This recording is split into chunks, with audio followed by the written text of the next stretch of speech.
How's it going, ladies and gentlemen? Mr. Donahue here, talking about molecular shapes. What do these things look like? All right, these molecules that we've been talking about. What are they? How come we can't? What do they look like?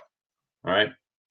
First off, why does it matter? Why does it matter what shape they are, what they look like? Well, you've probably seen before a reoccurring theme in a lot of sciences is shape and function. So, like in bio, it had to do with enzyme activity, right? If the substrate was the wrong shape or the enzyme was the wrong shape, it wouldn't work, right? The lock and key model that you've seen so often.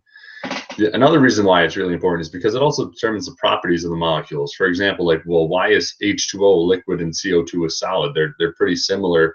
Why are they so different? And it has to do with the shape, a lot to do with the shape. All right, and we'll get to that stuff. Why are their properties different in the next video? So, shapes of molecules. There are 4 basic shapes that we're going to learn about. There's a lot more different kinds of shapes, but we're only going to talk about 4 different ones. So a helpful hint is just start by drawing a dot diagram of the atoms, and underneath the molecule, like if I had CH4, first step would be draw it. What's it going to look like written on paper? Because that'll help visualize what it's going to look like in 3 dimensions. Cool. So we're going to jump to a cool simulator because it does. Like, you should just go to this website. If you can pull it up and it works on your computer, play with these things. They're pretty neat. fet.colorado.edu. So let's jump to that. So right here I have my central atom, right, that has no electrons, nothing on it right now. So if I wanted to look, well, what would happen if I were to make a single bond with something? Well, now what shape would you call that? I don't know. Looks a lot like a line. So I'm probably going to call it linear. So whenever you have just 2 atoms, it doesn't matter what else is going on. If you have a bunch of lone pairs of electrons, and it doesn't matter, because if you're looking at just the atoms, it's still a straight line. It's still a straight line, so we call that linear.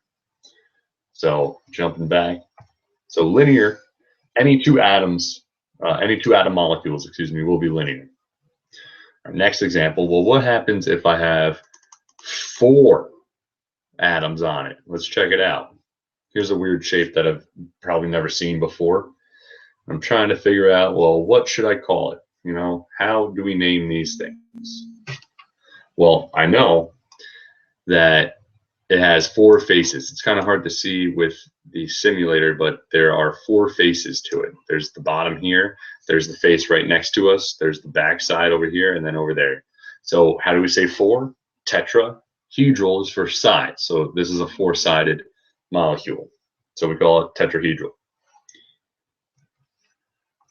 So a tetrahedron is whenever you have 4 atoms bonded to a central atom. So like in CH4 was the example. You got 1 central atom with 4 things bonded to it. You got a tetrahedral or tetrahedron, right? Tetrahedral shape. So we can even jump back, and they have examples of real molecules. So let's find CH4 on here. Bingo. So this is what CH4 looks like. We got 1 carbon in the middle and 4 hydrogens bonded to it, giving us a tetrahedron. Cool. All right. All right, next shape we're going to talk about is, well, what happens if that one thing, so let's replace one of those bonds, and what if it was a lone pair of electrons? What if it didn't bond to 4 different things? What if it only bonded to 3 things and had this electron? Well, those electrons take up space too, so they're kind of like, they take up the same space that an atom would have taken up, but when we're looking at the shape, we're just looking at the shape of the atoms. So, well, what kind of shape would this be that has a triangular base and a single point up top? Well, it's trigonal pyramidal, because it looks like a pyramid and it's got a triangular base. So it's trigonal pyramidal. Right, you can see its electron geometry is still tetrahedral. So the electron geometry is looking at everything, including those lone pairs of electrons. So it's still a tetrahedral electron geometry, but when we're talking about its shape, we're just looking at just the atoms, and we're ignoring the unshared electrons. So it would be a trigonal pyramid. So we have trigonal pyramids when we have 3 bonded atoms and 1 lone pair of electrons. An example of that would be NH3, right? We put NH3 looks like this. And then while hydrogen needs a total of 8 electrons, it only has 6 from the bonds. So we put 2 electrons up top. So this is what the dot diagram is going to look like for a trigonal pyramid molecule. We'll have 3 things bonded to a central atom and a pair of unshared electrons.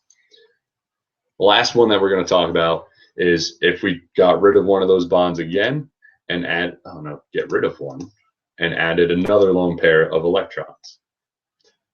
So if we take a look here, well, let me twist it around. Let's see what it looks like. Kind of looks like it's bent. It looks like it could have been a straight line, but then it got bent. So we call it bent. That's a technical term. All right.